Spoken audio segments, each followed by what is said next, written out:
Okay, punta tayo doon sa pinagawa kong bahay ng manok. Yan.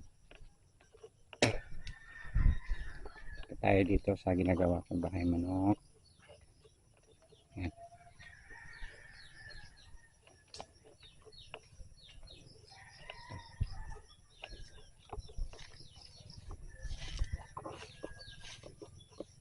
Ito pala yung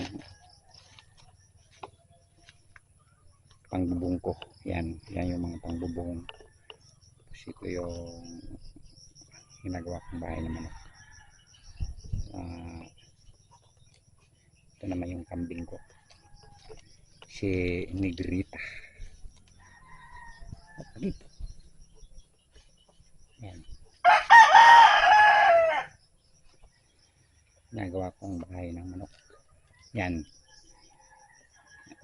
Bububungan ko yan mamaya. Ayan, doon yung pangbubong niya.